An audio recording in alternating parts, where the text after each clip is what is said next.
There was a mass comic book nerd blow-up when it was announced that the next Batman will be played by... Oh my God, I don't know this.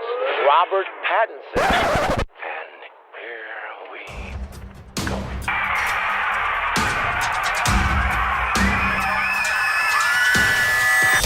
Hey folks, welcome to the Popcorn Buzz. Before we serve up a hot and fresh bag of Hollywood news, be sure to subscribe to the Big Screen Theory if you haven't already. And if you like what we do here, head on over to our Patreon page and show us your support there too. Okay, now let's fire up that bat signal and get to it, shall we? Variety reported last month that Robert Pattinson was close to being the latest actor to sign up for the Cape and Cowl, making him the 7th actor to don the Dark Knight Detective's mask. Now it's all but confirmed as various outlets reveal that WB execs have approved the choice, and director Matt Reeves even tweeted about it in the vague and playful way Hollywood folks like to do. The Hollywood Reporter did some digging and discovered that the casting process for this new iteration of the DC Comics character was apparently quicker than usual, but no less intensive. Reeves wanted a strong actor between his late 20s to early 30s, while studio execs were keen on a name actor that had not already been in a Marvel Cinematic Universe flick, a prerequisite that's getting harder to meet these days. It came down to two candidates, Pattinson and X-Men actor Nicholas Hoult.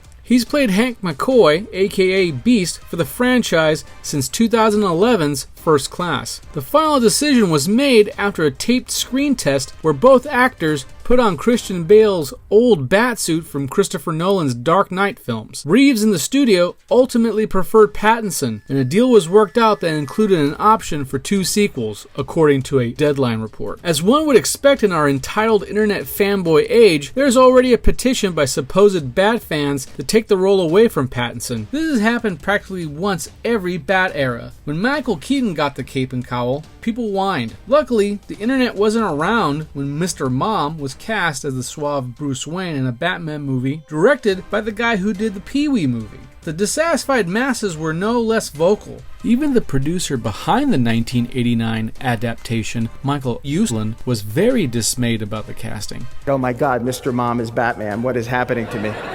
After spending a decade fighting to get a studio to make a dark and serious version of the character, he was furious Warner Brothers and director Tim Burton wanted to hire a comedian to play Batman. It took us 10 years to get our first Batman movie made from the time we acquired the rights.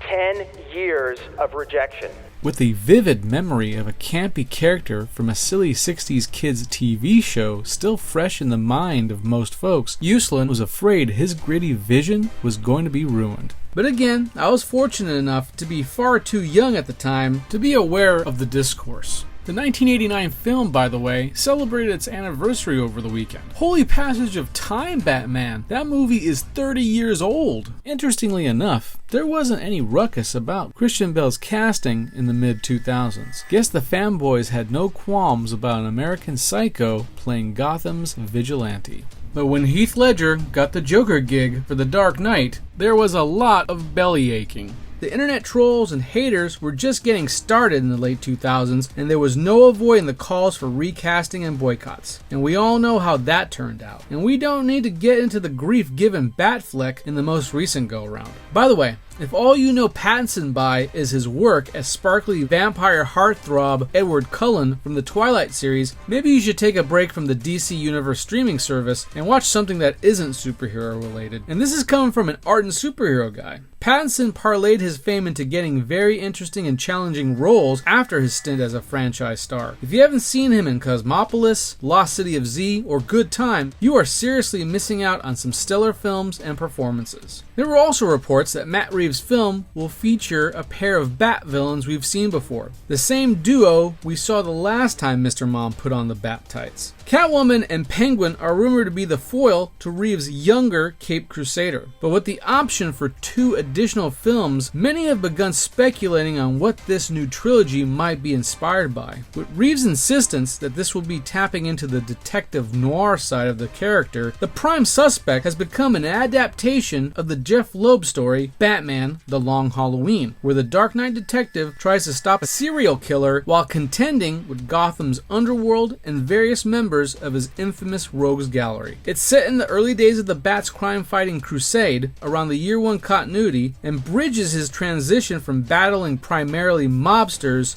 to supervillains. All of that seems to fit into Reeves' description of what he wants his Batman movie to be. We won't know for sure for some time, as The Batman isn't scheduled for release until June of 2021. For now, Robert Pattinson is probably heading into the gym for some intense training, followed by fittings for his own Bat-Pat suit, with principal photography likely to commence in early 2020. Thanks for watching, folks. Be sure to hit like, and don't forget to ring that notification bell so that you don't miss this or any other Big Screen Theory. And remember, until next time...